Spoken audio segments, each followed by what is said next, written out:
Video is recording. Okay.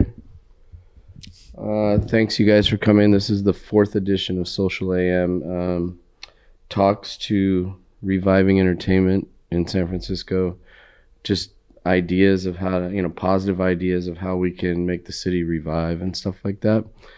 I'm going to go to you guys. This is Ben. And Ben, can you please tell me about yourself, your infrastructure you've done in the city, pretty much all the nightlife stuff you've helped us with. Sure, you want me to start from the beginning? Yes, please. All right. So I grew up on the East Coast, was a scholarship kid, went to a fancy boarding school and ended up at Georgetown. Graduated in 2003 and moved straight here to San Francisco.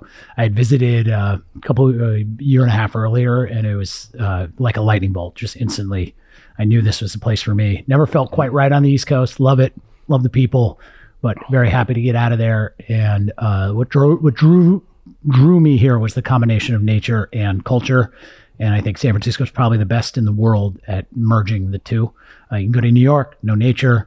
You can go to Seattle, incredible nature, slightly sleepier, less culture. So world-class nightlife, world-class culture here, and world-class nature. I came out to be a writer, so I was a writing major. I was writing for magazines, newspapers, journalism, and creative nonfiction, travel writing, but there was no money in it. I had bartended and served and bar-backed and food run all through college, and I had a knack for it. So I ended up at Harry's Bar on Fillmore. It was around the corner from this random apartment I moved into, sight unseen, from DC. And within a year there, the owners had asked me to general manage. I think it was less about my skill set and more that I was just a sucker, like a rube who would do it because I was motivated. Get in there. They were great guys. I learned a lot from them. At that point, Harry's was debatably the busiest bar in the city of San Francisco. It was absolutely packed 3 or 4 days a week, sometimes 5. To the point What year where, was that?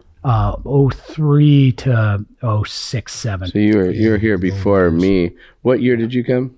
Just really quick. Yeah, in early 90s, Yeah, so you're before both. I didn't come until 05. Got it. Yeah, so you saw it. And I think there was a vibe then where people who had, and I think it applies to today, where people who had just lived through the dot-com crash were demoralized and they were defeated. And when I moved here, people would just tell me, you have no idea how great this place was. It's all trash now. It's all ruined.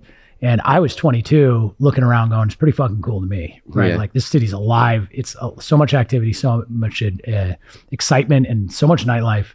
And I think in many ways that's happening right now, but we can't see the forest for the trees because we just lived through COVID. We're old, we're jaded, right? But if I had just moved here when I was 22, there's a lot going on in this city right now, and I try not to lose sight of that. So I was managing Harry's. I knew I wanted to own my own businesses someday, but I kind of wanted to get some corporate experience. Ended up doing tech consulting for a Salesforce partner back when tech was cool, when it was the people who didn't want to work in finance, where all the nerds went. And learned a lot there. I was there about 2 years, but the whole time was thinking I want to buy my own bar. Had no money. So I connected with a business partner. He also had no money. And we just hit the phones, called friends, family, acquaintances, raised money, and bought Tonic on Polk and Union from the owners of Tonic. So we kept the same name. Fast forward a year, we bought Bullet. And then we ended up buying a lot of bars in the city of San Francisco. I have had 12 now. Dr. Teeth is kind of a famous one. Wild Hair, Lightning Tavern. Just one thing. It's funny that you and I really haven't done too much. We share the same lawyer. Yeah. Mark talks about the Tonic guys. Yeah, Mark Rennie's he's been on He's this. been with me since I started in 05. And yeah, I mean, we literally walked in his office. Another lawyer had referred us to him because he couldn't do what we wanted. And they sent us to him, and he just said, "You don't want to buy a bar, don't do it." That was the first words out of his mouth. Yeah, Mark. Don't do it. Get out of my office. It's a bad idea. But sorry, go ahead. Yeah, so we had pretty tremendous success in the late aughts and the early to mid teens, where our bars were just absolutely jammed with 20 to 30 to 40-year-olds. We were on a rocket ship to the moon.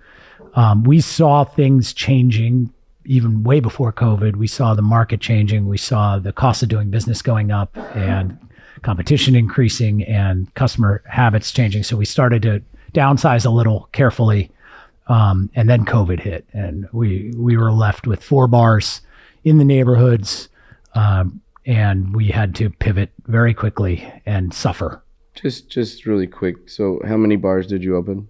I've opened 12 in the city. 12. Yeah. That's a lot of bars. Commendable.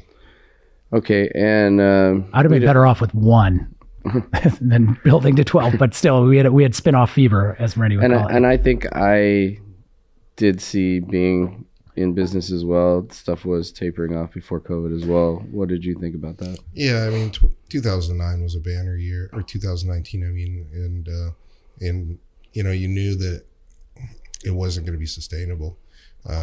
Costs were rising, people's mentalities were changing. Even at that point, COVID was like literally the straw that broke the camel's back, you know, for so many people, and just gave them the reason they needed, you know, for the giant diaspora that we experienced. Okay. Can I get the names of your bars right now? Right now, we only own 1 bar and the building, which is Harrington's Bar and Grill in downtown San Francisco on Front Street. Okay. Yeah, so we sold everything during and post-COVID, everything we had left, and we pivoted downtown. Yeah, and I kind of did the same. I lost mine. I didn't even get to sell them. COVID, we were trying to stay in, and we made deals with the landlords just to back out. I lost both of my places and moved down here as well. Yeah. So where we're at now here at Post. Yeah. Okay, let's hear about you. I mean, Ben's not done. I mean, he does so much more. Well, so while I was, you should actually get into where you. You're at now. While we were owning the bars and while we were doing things, I can't help myself but kind of organize around political and community needs, and I saw a need in the bar community to kind of organize. And about 2013, started a little group called the San Francisco Bar Owner Alliance, and no membership dues, no commitment other than a private Facebook group, which is very active. And it's grown. So now we have 514 to 20 bar owners in the city of San Francisco. And certainly during COVID, it became a resource. Even before that, but during COVID, it became a incredible resource because I was able to get information about what's happening and what's going on. What does it exactly do? So we advocate for nightlife in San Francisco, specifically for bars. They can serve food as well, but places that kind of identify as bars. But really around alcohol, around nightlife. And so we get involved on legislation. We get involved on organizing. We talk to each other about trade stuff. You know, who do you have a good electrician? I can't stand mine, etc. But that kind of parlayed then into other organizational efforts of mine. So the one thing is I got appointed to the San Francisco Entertainment Commission. I'm currently the president. I've been the president for 6 years now. And San Francisco Entertainment Commission, as you guys know, kind of regulates sound in live music and in the city of San Francisco. So everybody from the Warriors Stadium needs a permit from us, and a sushi restaurant that wants to have a DJ needs a permit from us. And we just make sure we're kind of like a governmental mediator between neighbors and nightlife, while in other cities that doesn't exist, and it leads to issues with the police and serious lawsuits. That's a big problem in other cities. But you guys kind of protect entertainment. You're like the liaisons between it, right? We are. So we have a dual mission. One is to regulate sound, really, and security, and make sure that people are being responsible and not turning it to 11 and telling their neighbors to F off. But in our charter, we are also tasked with promoting nightlife. We're a tiny little department in City Hall, so we can't do big marketing efforts, but part of the promotional effects that we do is protecting nightlife and making sure that if operators are responsible and doing their part and following the rules, that people can't go after them unfairly. And honestly, that probably happens more than the reverse. We have very few operators who flaunt the rules, and we have a lot of neighbors who try to do things based on what they want, not based on what the law allows. And so we're able to say, sorry, here's the law. They're in compliance. And over time, we are really a protective force. So not me. Sorry, put it on vibrate. So the Entertainment Commission does great good to the point where we're kind of the gold standard in literally the earth for how to interface between nightlife and neighbors. And I go to conferences and people line up to chat with us about how do we do it, from Tokyo, New York City, London, Austin, Seattle, Nashville, places you think of as these massive live music hubs, they end up, the issues between neighbors and venues often end up being litigated in court to the tune of millions and millions and millions of dollars a year of lawyers' fees and penalties. Well, we don't have that issue here, which is what other cities truly, truly want. And then the other thing I've done is I founded a statewide group called CalNight, California Nightlife Association, and we advocate. So it's connected nightlife folks from San Diego to Humboldt. We got a big board, and each person is connected in their own town among the nightlife community, and we focus on big statewide regulations and laws. So we got the entertainment zones. That was our law that we sponsored. The follow-up legislation to make it even easier, we sponsored that. Cannabis cafes, which is coming now in San Francisco. We're working on the legislation locally for that. And now we're working on extended weekend hours. So 4 a.m. Do you work with Matt a lot on that stuff? I'm primarily with Scott and Matt. Lately, a lot of Matt. So Matt's a big nightlife champion, and Scott is doing a lot of stuff. So is Matt, but he has kind of taken the mantle as the champion in the state for nightlife in the state of California, which is amazing. Yeah. Yeah. Well, I'll be asking you about the zones and 4 a.m. and all that in a bit. Yeah. All right, I'm done. The one thing, I mean, most commendable in every way, but one thing that does separate the Entertainment Commission is people see it as a regulatory body where truly in its mission, its charter, it's like set up to be an advocacy for entertainment. It is, and we do both, and we're formed to do both. And that's what a lot of people, in other municipalities, they try to regulate it by creating these commissions, and they just don't get what I always say. I always say we do a survey every year with our permit holders, and we're in the mid 90s of strongly approve or highly approve or strongly approve of us. And name one department in City Hall who issues permits that is in the 90s for trust from its own permit holders. I can't think of one that's probably in the 50s, at this point. For me, it's been interesting because I was here when it started and watched it grow. I mean, back from when Terrence was. Yeah, and I inherited a very healthy situation, so I don't want to take any credit for what they went through. Hard times. They went through some hard times between the police and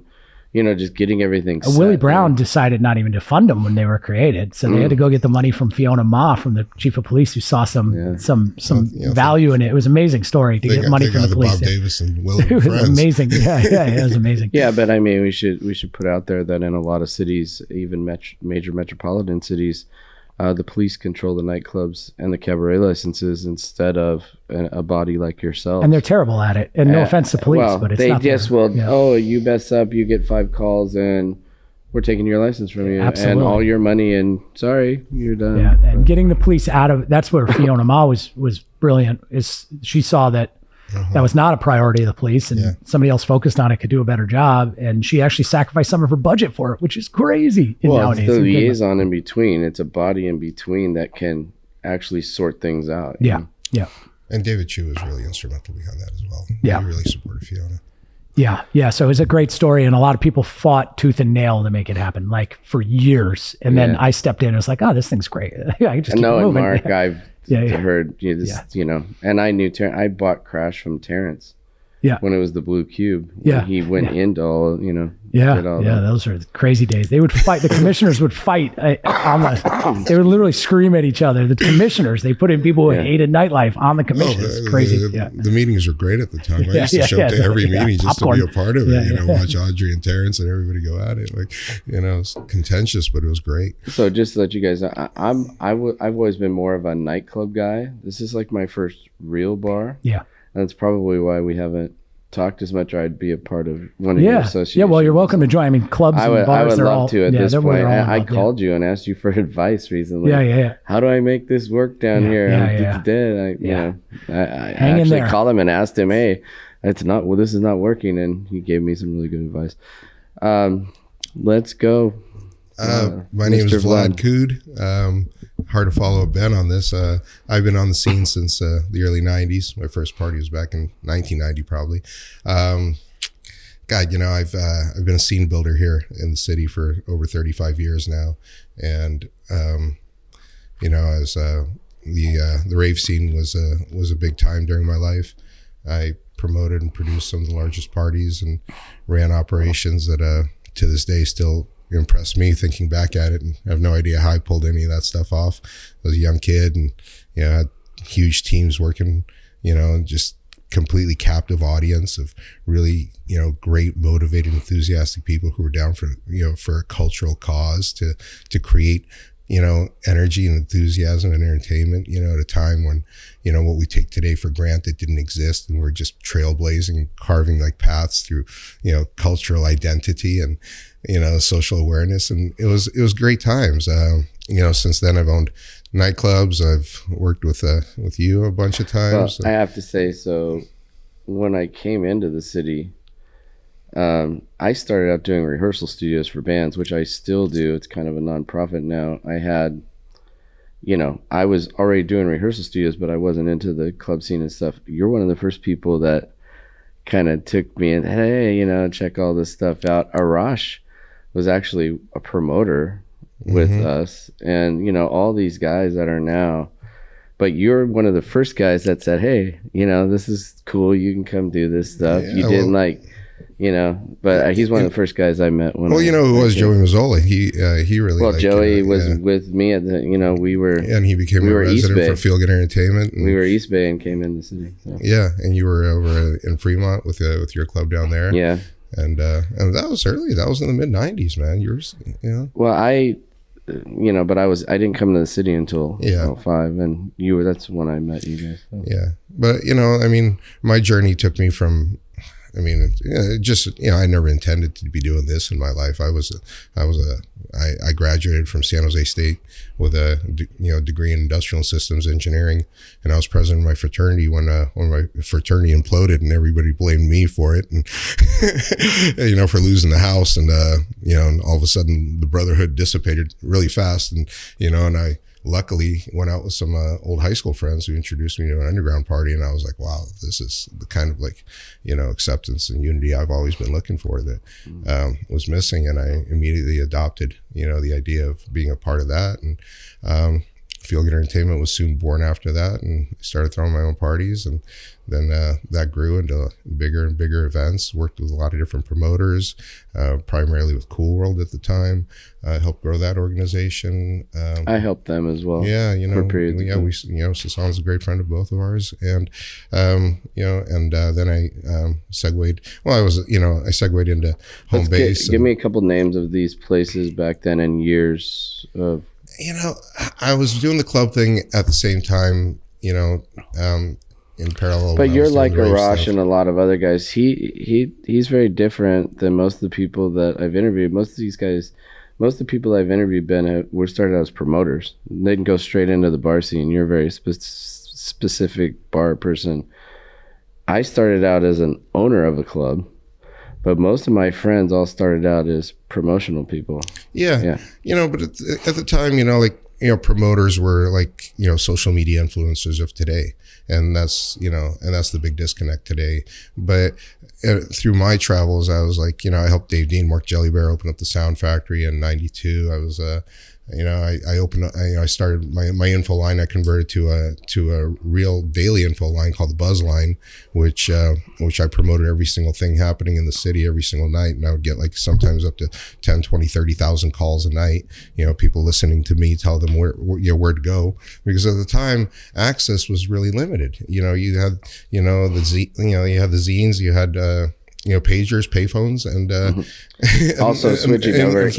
Email lists were just starting. People were still flyering. People, now it's totally different. Yeah, so people needed access to information, and when I created the Buzz Line, that really catapulted my influence to a whole new level.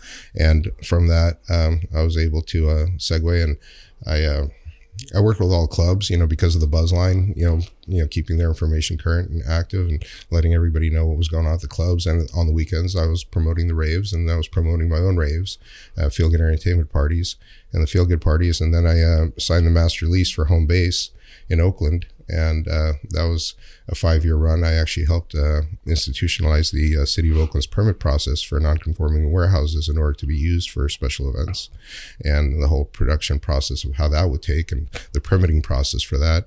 And after that, after that ran its course, different things in politics affected its ability to regenerate. I moved on to 21 and up events. I started doing events at the Hotel Ibiza. I ran there for a while. I ran with the Maritime Hall. I did 4 nights a week at the Maritime Hall in the basement and ran that. And then I opened up Whisper, and Whisper had a really good run from 2002 through 2009. That was an awesome place. And then after that, I went and I bought out my Partners of Butter. I've been there since. And since then, I've opened up Buzzworks also across the street from Butter on 11th Street. And now I'm working on another project right next door to there. Great. Definitely some good guys to ask these questions to. So the big question with everybody and all of us that we've all been talking about is, and I know you guys have a lot to say about this, and we can go whoever wants to go first, but yeah, I'm gonna skip over the whole history stuff. The history. I want to get into what can this city do to get back to 2014 or 15 like we were. Is that gonna come back the same way? What can everybody do to do that? New ideas to do that? I'm looking for just new brave ideas to get things recovered. So, I mean, I know there's infrastructure things, there's policies, there's things that the city are doing right now, the zones, 4 a.m., all these different things. I want to hear about these things and what your guys' opinions are on that. So who wants to go first? Ben? Yeah, I got lots of ideas. So first of all, I no offense, but I think we can never look back. So and that's not what this is about. No, there's no 2014. We're looking, what's the city going to look like in 2030, and it's going to be completely different.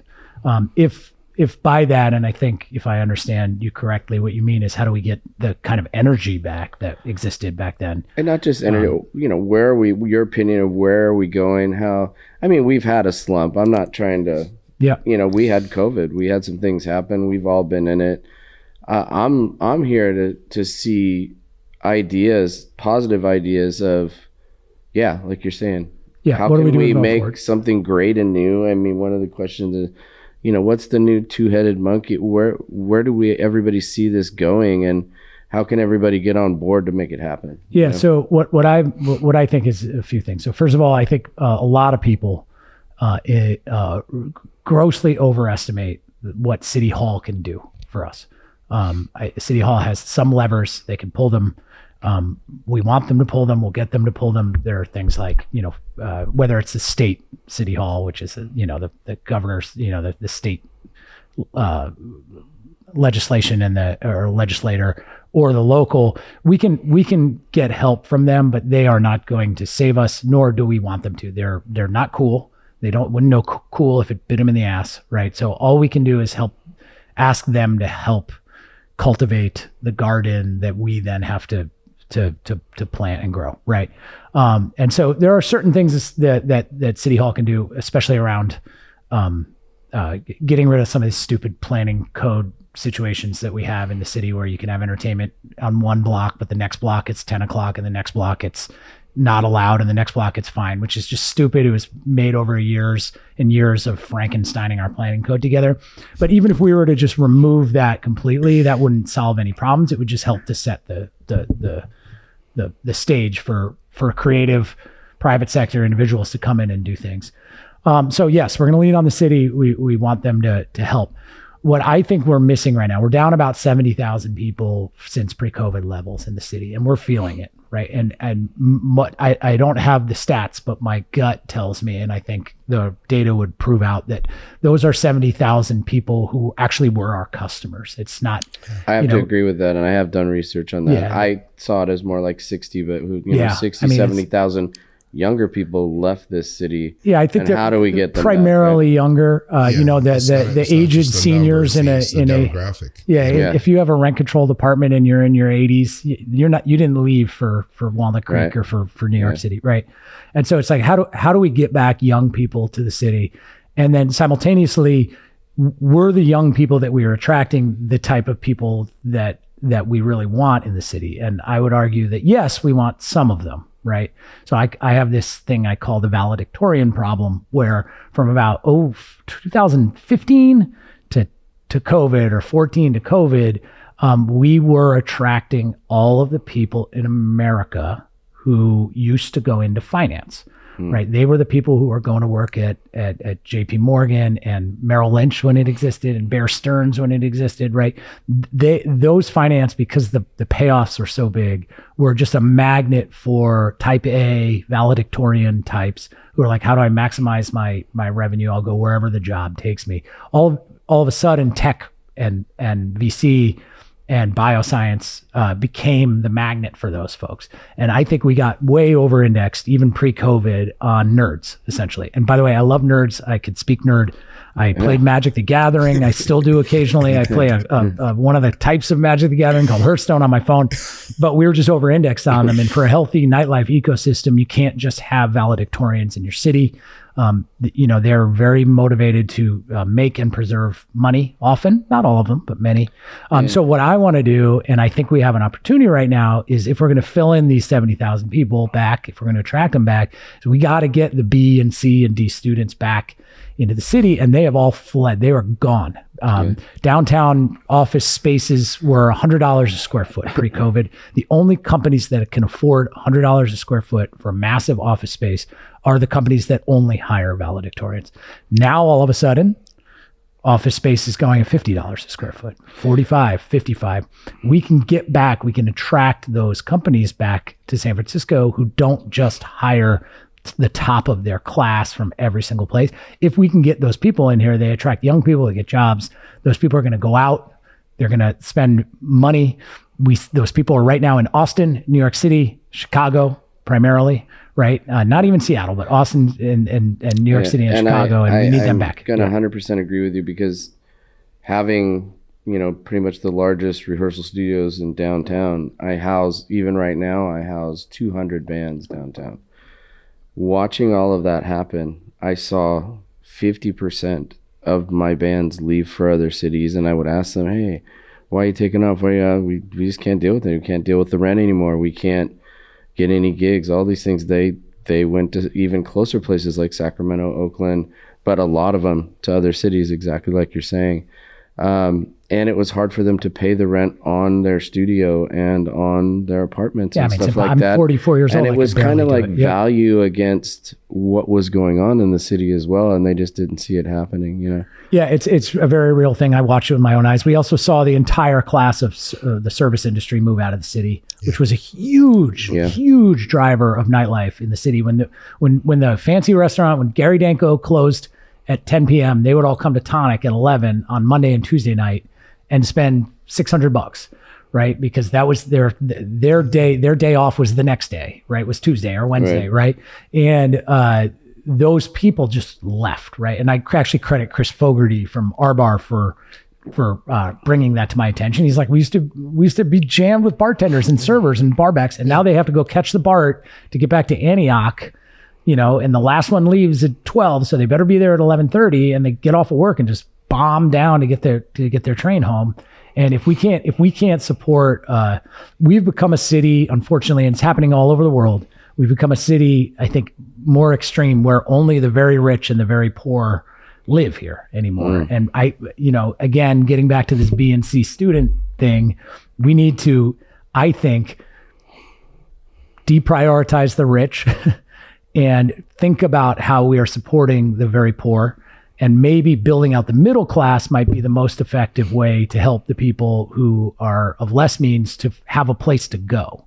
And so I think it would help nightlife. I think it would help the city in general. I think the middle class just gets left out of the conversation at all times, whether you're talking about housing, subsidies, anything, affordability. It's always, somebody can't work here who's has no money, and you're like, yeah, you can't live here if you're middle class right now. If we were to focus on that, we might have a shot.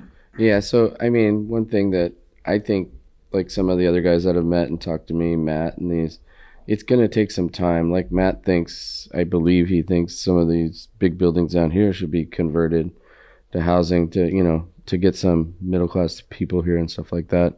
For me, it's more, we all want this to happen right now, but this is going to take some time, correct? Yeah, the question is how much though. And if I talk to 5 really because smart I still people, see people dropping off and I'll talk to 5 of my smartest friends who really know their shit, and one says 18 months, one says 3 years, one says 5 years, one says 7 years, and one says 10 years. Right. And they're all smart, and only one of them's right. Right. And we know it's coming back, but is it, 18, 3, 5, 7, or 9 or 10, right? And all of us are hanging in there. I'm going with 18. I'm optimistic. Me too. Me too. I think, and part of we have to be, because we're the ones in here. We're also we're not helpless here. Like, we don't just sit here and wait. Like, we're the ones driving it, right? Like the more people that we can get to become financial drivers, the more, the faster it'll recover. And that's been the most difficult thing. Like, as you mentioned, the loss of the service sector industry, the support structure that it lended towards the growth, and how it was a funneling, level up system where people started as servers and became bartenders and then became club owners. Or start as barbacks, start as door people. Much of my best bartenders worked my door. Yeah, read a book. Some of my best promoters came out of security, and then they became promoters, and and the escalation, throughout, the nightlife sector, from the bottom to the top is where the missing link is at this point, and how we have to, kind of backfill that, and that's the hardest part. Let's face it. Back in the 2000s, the scene was vibrant because there were so many promoters, so many hosts, so many personalities. Now you see that only in social media as influencers. There's this huge real life detachment of where are these people in real life, and they're not going out because you can't make money anymore, being a promoter or being a scene builder. It used to be a time where people would come to the realization, shit, I just passed out some flyers to my friends and I can throw a party, charge at the door and make money. I can make a career out of this, and people with personalities thrived in that level and became, operators and owners and managers. Now, COVID, imploded all that. A lot of people left. We're at a rebuild point. Quick question: do you think though that just social media in general has deteriorated entertainment, just because everybody does everything online now? Everything is just video generated. Nobody goes out, and it's just the change of how young people are, and they'll go to a festival once every 3 months. They go to a festival, but then they just do that. But the festival now costs $600 for 2 days, right? And so there's a magic number. Your rent should be 28% of your income, right? And if your rent in San Francisco is 40% of your income, you have to make up for that money in other ways. And if we're forced, if I'm forced to sell a burger because I cannot make ends meet for $25 with fries, right? They just are not gonna. No, and they're spending 40% on their rent. They're just not going to. I'm not. The only reason I brought it up is, how do we adjust to the younger generation in entertainment? That's the question. There has to be more opportunity created, and I think municipalities really need to realize, the resource that they have with the existing promoters, or not even the existing operators and the existing scene builders, and as a fleeting resource and as economic drivers. And I think that a lot of cities, especially San Francisco, doesn't really see how that is almost like we're becoming an endangered species, and as we disappear, so goes that brick and mortar attribute of the foundation of what entertainment is in a town as important as this. There need to be more of us. There need to be more leaders. There need to be more infrastructure creators. And the city needs to support us the way it supports so many other programs, and, create some sort of, like you said, we can't expect much from City Hall, but, the programs, but how do we adjust to it? How do we adjust? Yeah, well, the programs that are taking place right now, the City Hall is supporting, is like trying to build like a second story, on a house without building the ground floor. They're going to dissipate. They're not sustainable, for a long-term agenda. They're good at short fixes, to kind of create a buzz, create some tourism attraction for the people who are already in town. Maybe like people leave and say, it's such a great time in San Francisco. I found this festival during the day I went to. But for the long-term viability of this town, you have to start, rebuilding a foundation. And that'll start when City Hall and all the, all the deep pocket old SF money people actually like want to stop, doing their mental masturbation about, and actually put their money where their mouth is, and, and encourage and create funds or create some sort of endowments or maybe a community bank where people who do want to open up an entertainment venue can go and get an interest-free loan, that isn't some sort of desperate, usury based, like downward spiral into debt, but an actual loan that will encourage the construction of new venues where people who have experience can actually go to and get the support and the access to the funds that they need to open up venues.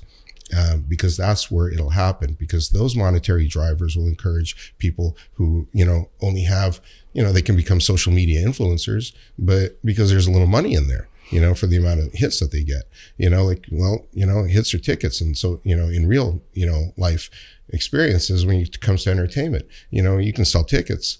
You can, you can make money, but nobody's buying tickets to anything anymore, except, like Ben said, large festivals. So the amount of revenue is discretionary and is spread in between large banner events, and it's very thin and narrow when it comes, to the, the fundamental and kind of general purpose entertainment, such as we provide, every day of the week. And that's where the money isn't being distributed to. And I think that's where the support from the, the municipalities really needs to come from.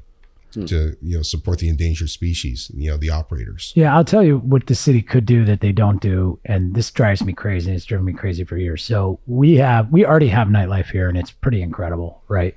But you wouldn't know it, right? And Seattle, Nashville, New Orleans, even New York City, they really market their nightlife because that's a place the city does have power, because the city contracts with SF Travel. They get a but ton of money to market San Francisco to both the Bay Area and outward. They focus a lot on conventions, which I am all for. I just became a part of them too. Yeah, it's a lot of conventions. So I'm all for the conventions, because the conventions are such a massive driver that affects everyone in the entire city, whether you know it or not. Right? If we're having good convention traffic, everybody wins. The schools, the police, everything. But we don't do a good job as a city as framing ourselves as a nightlife destination hub. How do we compare though to Miami, to Vegas, to Nashville? Well, okay, so how are we comparing? What's the difference? I don't know if we're on par with some of these places, with Miami and Vegas, but we certainly are on par with Seattle. And guess what? They fucking lead with their music. They go, "We are the music capital of the Northwest. We have this rich history. We have a rich history, but you'd never know about it, right?" They lead with it. They push it forward. It's a simple thing to do, is to highlight what we're already doing. And obviously that's not enough, but there's a ton of amazing music, especially Bay Area wide, right? So if you take the Bay Area as one, we have some of the best music in the world in the Bay Area, and nobody freaking knows about it, right? So me as housing bands, okay. I mean, yeah, but the average person believe we are totally lacking in live music in this city. Yeah. And I can go back to when I started and name 15 clubs that played live bands and live music and stuff like that. Sure, that are gone. I started out in Ruthie's over in San Pablo, did 5 bands a night, mixed for them and stuff. Totally. Right now, besides like the Warfield or the Fillmore and stuff, there's not a lot of places where young bands can go and play. I'm housing 250 bands. They have nowhere to play. Yeah. I think this is a big thing that is being lacked with Seattle. There's tons of live music venues. Yeah. Nashville, tons of live music venues. There's live music everywhere. Our market is different here, though, too. So, I know it's different, but I believe that they need to. It got crushed during the tech part of things. The live music stuff, Broadway, everything got smashed. But like it or not, we're still left with the remnants of the tech stuff. So we need to meet them where they are and then build off of it. Yeah. Right. And I never want, and I'm not saying this conversation has entered that realm, but I never want to be the old fuddy-duddy going, back in my day, or I started with, like, we just need to get back to jazz music. Where are our cabarets? I'm not saying that. I'm not saying you are. I'm not saying you are, but I'm always thinking forward. Is like, look, social media is fucking here, right? I don't like it. You don't like it. You don't like it. But guess what? This is the world we live in. I'm comparing to international cities. All international. You can name any one of them there's a vibrant live music scene. Yeah. I believe, all I'm saying is I believe that we are lacking that, whatever that live music may be.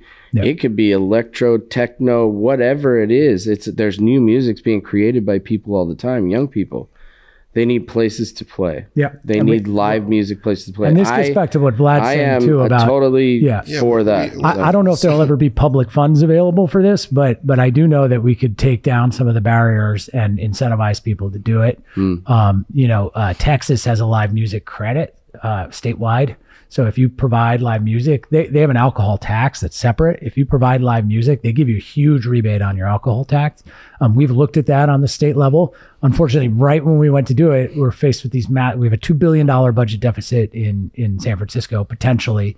And they're not thinking, oh, how can I credit back some taxes right now? They're thinking, oh my God, I've got this massive workforce that's about to be out of a job. I can't pay teachers, et cetera.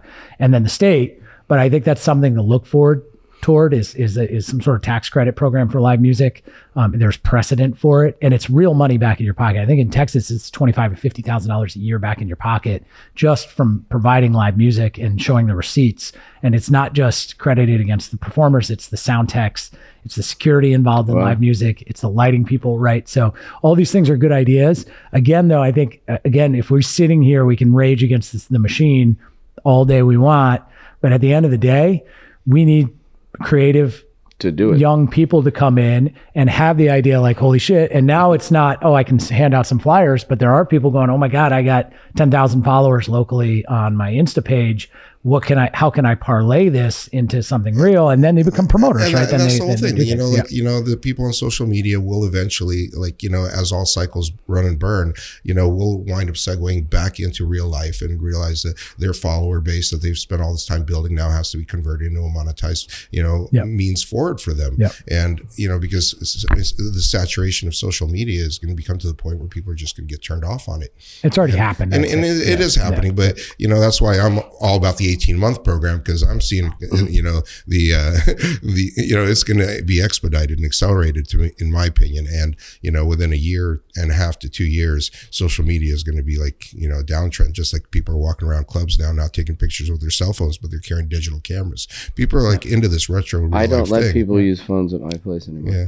Well, I think we also, back in my rave days at home base, I'd never let anyone I bring just a video don't let them camera because into my parties all either. they do is sit there and do their phone. I think to some degree too, and I hate to say this, is that we need to write off Gen Z as a loss and move on to Gen A and Gen Alpha, because they just went through, they were young, they went through COVID. And that's what a lot of people really don't understand, that huge, lost generational gap. COVID they're lost. There was this coming of age period that was completely washed away with the people who turned 18 in their houses, not in school. Turned 21, you go out for your birthday. To lead them by their hand, and show them the ropes, of how to use a fake ID, how to sneak into bars, what the fun things are, how to actually become, an adult in entertainment and enjoy the fruits, that, come with that social scene.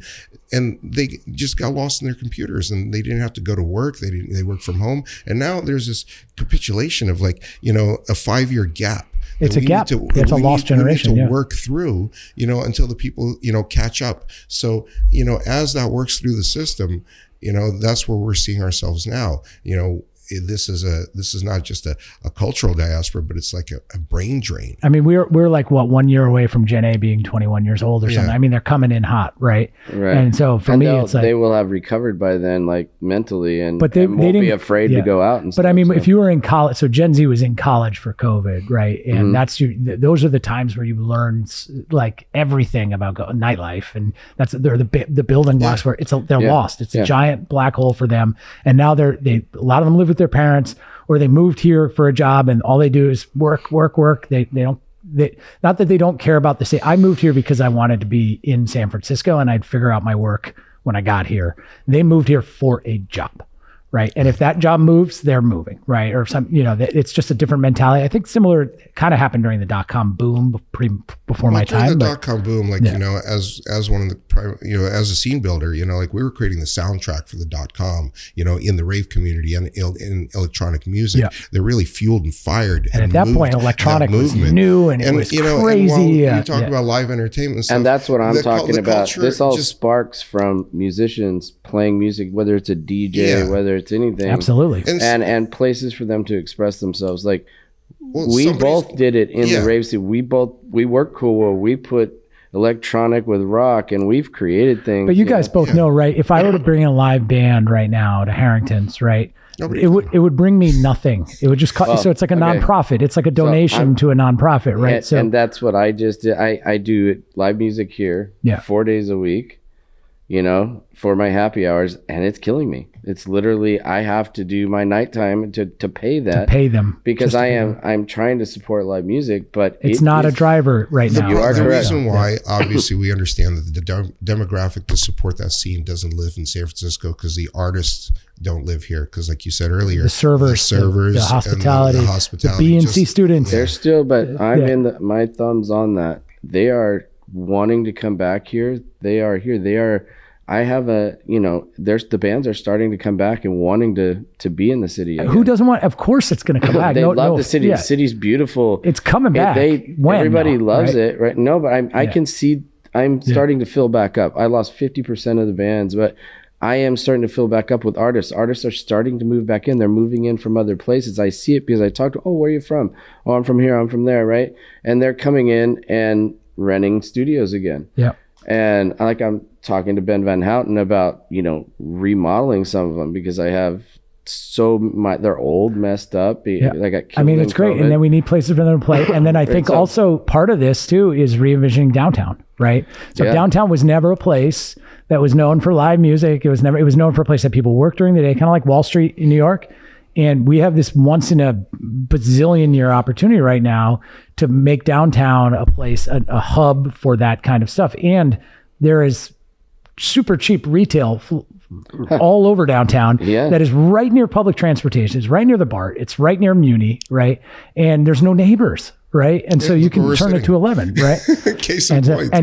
Your locations are adjacent or even part of the downtown area, but we have this opportunity right now. And if we were able to then convert some buildings, which is going to be harder than it seems, but bring some people downtown to live here, we have this opportunity to convert our downtown the same way New York City did after 9/11, Chicago did, Cleveland did it, like you name it. Every city had this downtown reckoning and we never had one. We're going through ours right now where, a lot of them had happened when industry left, right? And got outsourced to Vietnam and China, and they had to re-envision their downtown. Detroit, like all these places have downtowns that are debatably more vibrant than ours. And so part of the reason that we invested in downtown, that we're excited, is this opportunity to change it, to make it something vibrant and different. Yeah. And I feel like I actually feel very positive. You guys seeing that it just started happening in the last 6 months.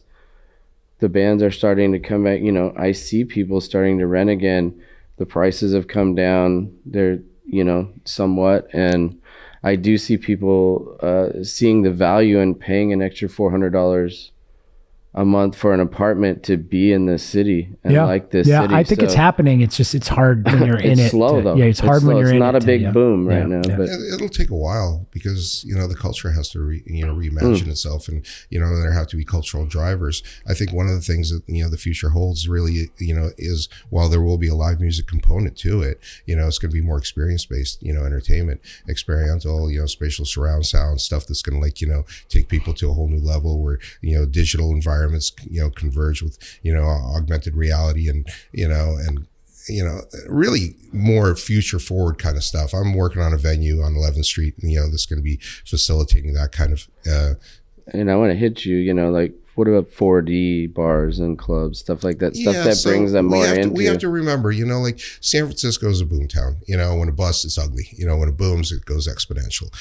I was here, I was a scene builder throughout the .com using, and the raves were creating the soundtrack for it. We're going to have to create an all new soundtrack for the whole new AI re-envisionment of, where the technology is going to take San Francisco. And, that's going to pull people out of their homes, off of their computers, and into venues that appeal to their taste. It might have a live music component. There might be, some sort of live creation around it, but it's also going to have live art, instantly triggered, visuals that'll come and, represent themselves and through wearables, or maybe just on walls and video screens and like you said, in 4D. Well, I've heard some really cool ideas down with the guys in LA. Some of my TV producers, remember Blake, all these guys, right? They're trying to create a space down there. You walk in with the goggles on, and everybody's an avatar. Okay, so you walk in the place, you create your avatar at home before you get there. When you go out, when you're in the goggles, everybody, all your friends. I'm just telling you. I'm just telling you ideas. And it requires going out, and that's the it requires going out. And look, you can go into this one room and not have the goggles on, and you can sit on see your all couch your wearing friends, the VR and glasses, and then you go in the other room, and everybody's like these avatars, and you meet them, and you go into, oh, this is what you really look like. Yeah, pretty cool ideas, and then. The AR stuff is beautiful because where the AR merges from the VR, where you can just do that. I whole thought VR that was a crazy idea. Yeah. If somebody could actually do that, it's just like I was like, wow, right? No, I mean, and that's the XR realm. Like when you're like really having to go out in a real time environment, and actually leave your house, leave the couch, go someplace, and you can still interact in a digital space, and that's kind of like the experiential future that I think we're heading towards, and that's what's going to separate the Bay Area. While other, markets might have a live music scene, Seattle, Houston, Austin, like New York, they might have more of an in-depth, live music, cultivated scene, Nashville. Here in San Francisco in the Bay Area, we're so digitally enhanced, and it's such a character of our nature that the future here has to adopt. Well, I would like to see stuff like I'm talking to my buddies in LA about that stuff. We've been talking about the things I was just telling you, and then friends in Vegas, they're trying to adapt in other ways. Like you go in the club, it's almost like cosplay. You have like 4 different themes for that night. The club changes 4 different times, where your staff are changing clothes. The whole video in 4D changes. Mm-hmm. And so you're attracting people that are attracted to a specific thing, like like Harry Potter, this, that, whatever they're liking, the place is themed like that, and they press a button and it changes. And then, but everybody changes. The clothes change, the smells change, everything changes. And this draws a ticket. But this is Vegas, and these types of things could happen here as well. I do mapping, I do all this stuff. I'm all teched out. We all know the content is king when it comes to digital environments, and the creation of this kind of space. But to adapt to these young people. But that's the future, because not only are they going to adapt in it, but it's what they know, so they want to work in it, and they want to create the content, and they want to be part of this. And those are the new future drivers, and promoters and scene builders of a new digital, scene that will be part of like what San Francisco will offer the rest of the world. And that's what we have to accept. And like Ben said, there's no looking back. It's all a matter of now looking forward, like what the future is going to look like in 2030, what San Francisco's entertainment community is going to emulate that other markets across the world just do not to get too analog too, though, so that I'm all for the state-of-the-art tech experiences, and I think I'm all into that. So. It's not my jam. Like going to a Harry Potter orgy is not on my bucket list. But there's other things that are more analog, that are just more in real life. Like people like pairing food and alcohol, right? And these are right here for us right now, right? Like tacos and tequila, oysters and wine, barbecue and bourbon, right? Like these are just generic, simple things. But then you take that and put in the Bay Area flavors with all the different communities we have, and you have ubi and these incredible Japanese and Chinese, very hyper local things that we can provide, and you pair them, and people come out. Do I want to spend all of my time pairing booze and food? No, but that's where people are right now, right? I think that would also be massive with bringing back international people and stuff. The things that you're talking about. We have the best food in the world. Also, what you were saying earlier is our city announcing that. Everybody says, "Oh, Paris food, this, that." Italy, we need people to know that there's guys doing these great foods and fusion things. To get some of the international people back. Sitting here right now, trying to push entertainment. If we didn't have the food industry supporting, that diversity and that appeal that also brings people to San Francisco, you can't have, food without beverage, and you can't have beverage without food. And, it's also like cultural. Like when the food is quality, you have to have quality entertainment, and it's they go hand in hand. And the reason for that, though, is because we have been a beacon in the Bay Area for people from all over diversity to come here, right? And right now, like conservative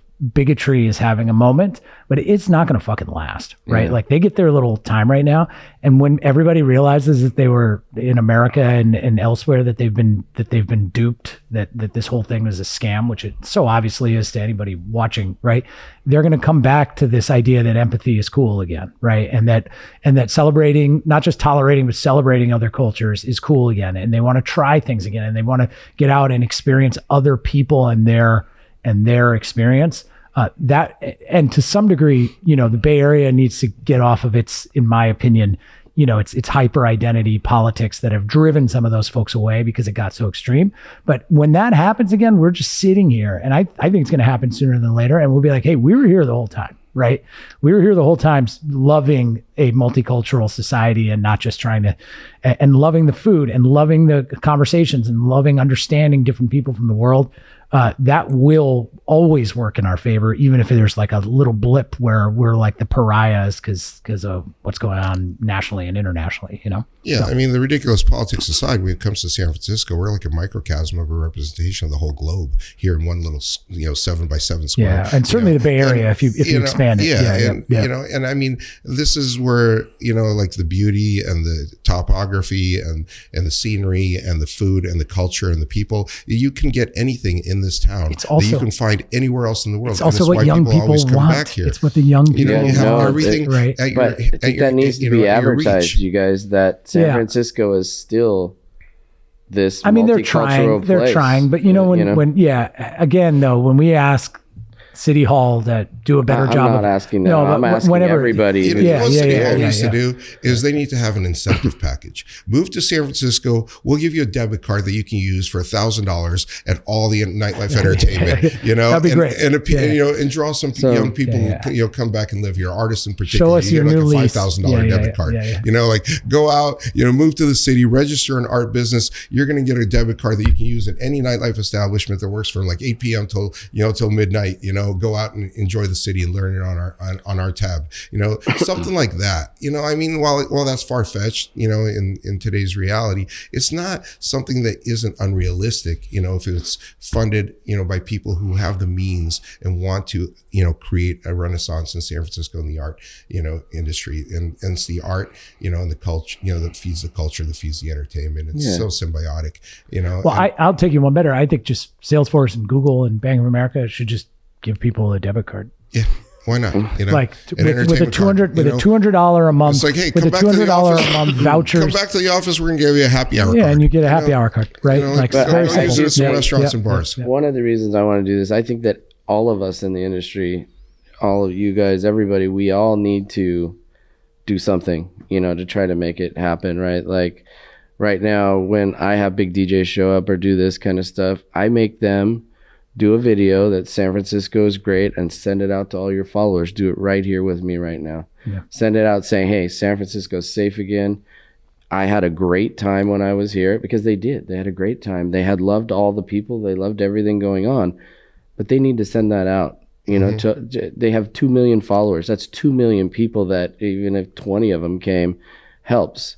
So I'm not asking the city to help us or help me. I'm asking people to help all of us to make the city great again. Yeah, we're going to be the ones, I keep saying this, people are like, how do you get nightlife back?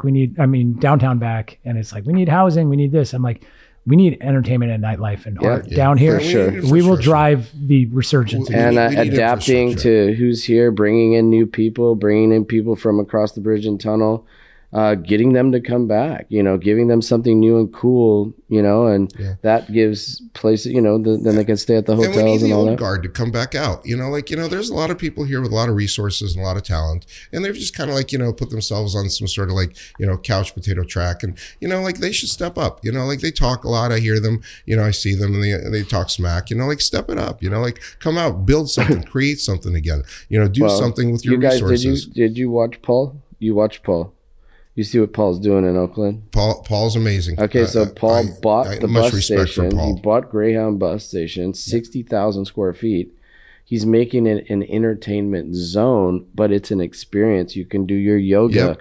You have a hat that you can pay for everything. You can do yoga, then you can go over and get a really nice drink. Yeah. or you can do all these things. He is doing He's infrastructure. doing it, man. I thought it was really cool. Yeah, we need those big bold He's things. adding into the infrastructure. I'm doing the same thing on 11th Street. You know, I'm doing a Rising Tide event. You know, like I'm building a venue, you know, right in the center of 11th Street. It's going to be a couple years out from activation, but you know, it's right next door to Buzzworks, right next door to the DNA. What's our time like?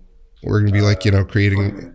Yeah, we're going to be creating an immersive experience venue, and you know, it's going to be. You know, I don't need it for myself. I've been doing this shit for 35 years. I don't need another damn venue. But the city needs me, you know, as a vanguard in this industry, you know, to be a leader, to step up and show everybody, hey, you can do this. You know, like anybody. Yeah, we can need do some this. big bold ideas like that. I was down in San Diego, went to the Lafayette Hotel down there. I don't know if you guys have seen that. They bought this old hotel and built like it's probably one of the coolest places on planet Earth right now. Like it is absolutely fucking crazy. They've got a bowling alley. They've got a early 70s lounge they built out from scratch that has 2 shows a night. They have a nightclub. They have a 24/7 gourmet diner that's open at all times. Amazing. They have a swimming pool because it's like a hotel. The place that I was doing the math in my head, I was like, they must have done $300,000 in sales tonight. It was absolutely packed. Every single thing about it is curated and handpicked. Every cushion on the couches, every room's different. You're like, this is so bold and big, and we need this. A few things. We need people that go like the Iberian Bank, somebody could go in and turn that into. 11 was coming here to do something cool, and then they backed out. You know, the Historic Society. I'm just that building. But I want to segue into the 4 a.m. the entertainment zones, which could possibly, hopefully, be 11th Street. I don't know where the lines are drawn or what that's going to be. Should be 11th Street, I think. It should be 11th Street. It should be Broadway, in my opinion. Broadway was a very vibrant place at one time. There's a lot of infrastructure there that could be turned back into entertainment and food places. There's a lot of places on 11th. I don't know where those lines are or anything, but can we, we'll probably go with you first, to segue into what's going on with these entertainment zones. How's that going to work? And you think we can really get 4 a.m. for San Francisco? Yeah. So entertainment zones. So in the past, before entertainment zones, if you wanted to do an outdoor event and serve alcohol from your business outside, and there was a bar across the street, you would almost always, if not always, have to cage in your customers, so that your customers were in a cage, their customers are in a cage, and they could not mingle. Even if the street's closed, even if there's common area, you could not mingle alcohol. So entertainment zones really, and that was state law. So like Fremont Street in Vegas is an entertainment zone. Well, no, in Nevada has different rules. Vegas is different. No, I'm just saying. But it is. But so what our legislation did, which was Scott Wiener's legislation that I sponsored, and he did most of the heavy lifting on that. What that did is just allowed you to serve into a common area. Right? Which just sounds like the dumbest, most simple thing, but it's a huge coup, and it's a coup for multiple reasons. So one, back in the day, in pre-entertainment zone, if you had a street fair, the most common source of alcohol outside would have been a vendor that would come in. And they, 10 years ago, that vendor was like Carney's. They were literally from Fresno, literally selling Heinekens in front of your business, and you could not get any of that money. You had a billion people outside, and they had to step foot in your location to sell to them. And meanwhile, this person outside slinging Heinekens, right, and making all the money. So this allows one area that's designated by the city, gives the city local control to designate any area in entertainment zone underneath a management plan, which has whatever rules the management plan has about how many times a week or what times, and then we're allowed to sell in there. What that allows us to do, in my case, is I can go and book events on Front Street. So I did Halloween, we did Nightmare on Front Street. I worked with Anthony Presents. He was amazing. We got a DJ, we got live music, and we had a big Halloween party on Front, and we were able to afford the bars, and we were able to help to pay for Anthony and all of the infrastructure because we were able to sell to 8,000 people who showed up outside of our doorsteps and sell alcohol to them, which then helped to cover the fund. So it's a hugely beneficial driver. There are a few entertainment zones in the city, and there's more coming. Looks like Valencia's taking a big swing at it. We're looking at one on Polk. It's like a one-time event permit, but that doesn't end. Yeah, and so you can only activate it when you activate it. There's one person who manages the plan, right? One group, right? So you can't just be like, I'm going to sell outside today. They have to say today's an entertainment zone event, right? Whoever manages it. They potentially could be 7 days a week, but usually it's not going to be that, right? Yeah. You could also just have it more casually, like we're looking on front, is somebody just shutting down the street just on Thursdays afternoons, Friday afternoons, and just being able to sell outside without having to do a stage and lighting and a security plan and everything, just more of like casual. So that's huge. They're coming. Coal Valley got one, which I think is a weather vane for everything. If those neighbors in Coal Valley were okay with an entertainment zone, we can do this anywhere in the entire city now. That was just so shocked. But will like 11th or Broadway be zones? If they decide they want to apply for it, they go to the Board of Supervisors and they apply. Like the Great Northern guys. The city doesn't designate these. They use a one-time special event permit process. Okay. Yeah. No, I'm just saying. The city doesn't just wave a magic wand and designate. Okay, yeah. So it's not just specific lines that are going to happen. It's an application. So you guys on 11, I think 11 would be amazing if you closed 11 down. You put DJs on both sides. You got all the clubs there. And, you shut the street down, right? Yeah, let's just get rid of the buses first, and we got no problem doing that all the time. Yeah, I mean, so 11 should be. It would be a really cool. They need a champion. They need somebody to hold the management plan, and that person needs to go to the supervisor Dorsey and say we want to do this, and then they need to bring it to the full board and do it. Yeah, the city doesn't just wave a wand and say we're going to do it here, here, and here, right? Down this in this area, am I included in any of the zones? So entertainment zones are specific to the people who apply for them. One has not been applied for here. You're also, I believe, not in the hospitality zone, but you might be close. Okay. So you should check. You can Google it. The hospitality zone is a separate thing that goes from Union Square to Yerba Buena, and with some little carve outs. That's hospitality zones are where our weekend extended hours, our 4 a.m. hours, are going to be limited to. However, the city can designate hospitality zones wherever they want, and it's fairly flexible. So let's talk about the 4 a.m. real quick. Where are we with that? So this time around, this is our 5th attempt, maybe 6th. I mean, we're limiting it now to San Francisco only. We're like, screw the rest of this. No. This one's statewide. Okay. So it is. Matt told me that he's trying to get just San Francisco. No, this is statewide. Okay. I just testified on this last week in Sacramento. It's statewide. Any city can opt in if they want.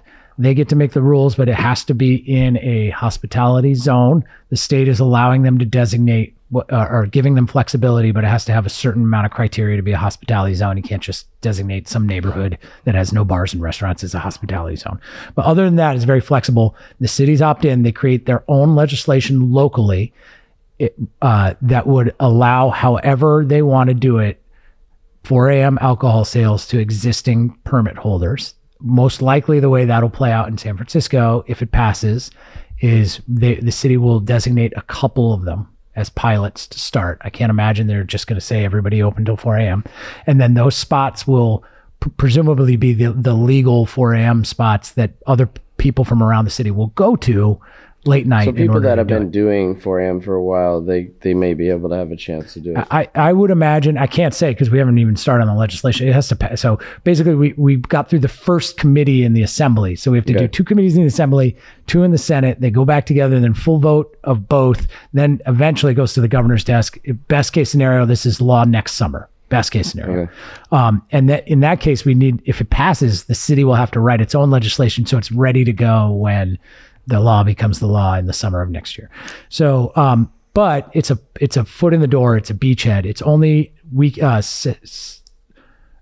Thursday, Friday, Saturday nights, and special holidays. So it's no Sunday, Monday, Tuesday, Wednesday, and if it does pass, it's a huge coup because we've had the same rules around 2 a.m. alcohol sales statewide forever. So it's never been. Yeah, and I see like guys like you that are doing it here. The places outside of us, bridge and tunnel people, they won't do it as quickly, and it'll give us a big surge of. They may never do it. Why? Right. But it'll give the city a big surge. People will stop over there at 1. They'll come into the city. Yeah, everything's got its pros and cons, though.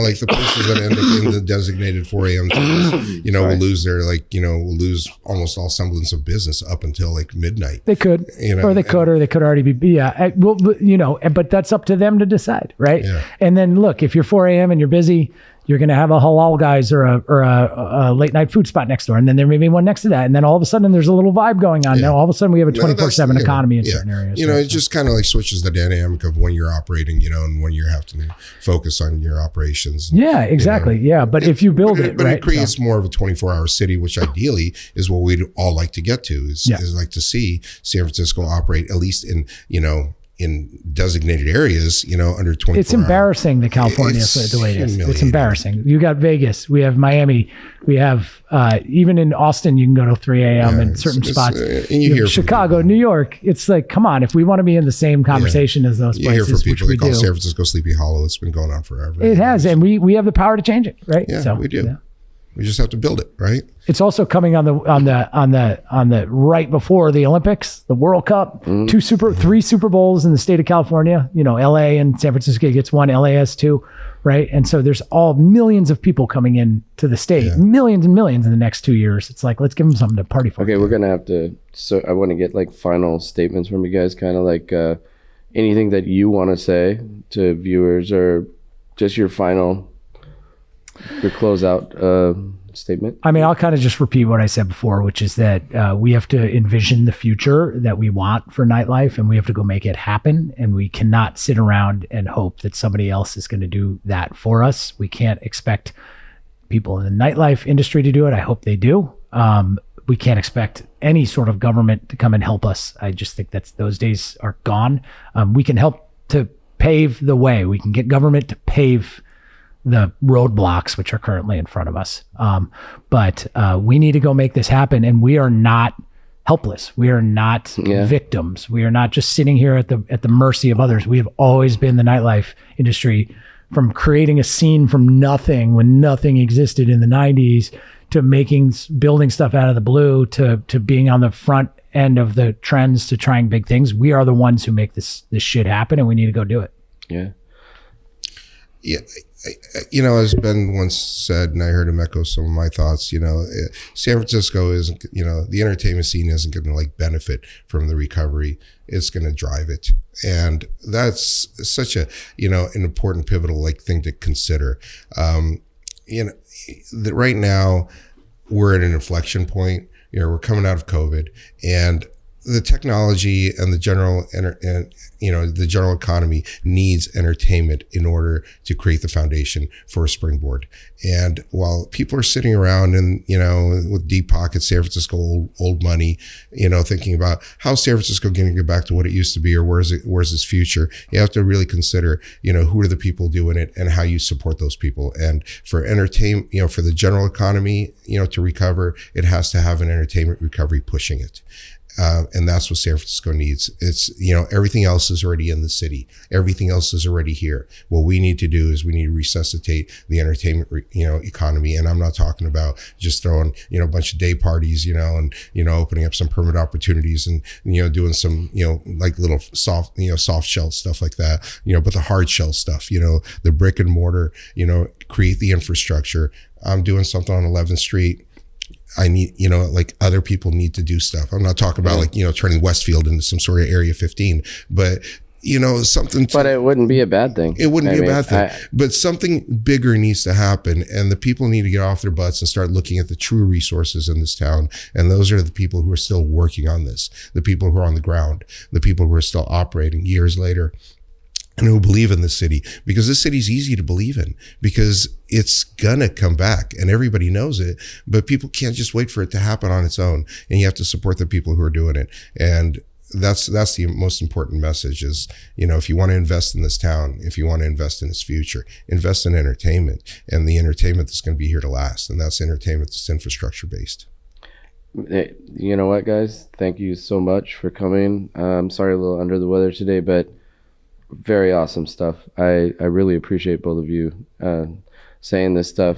As soon as we're done, this is the 4th episode. I have 2 more coming. We're going to cut it all down, and then we're going to start promoting it. So cool. But I really appreciate you guys coming out today. I just learned a ton.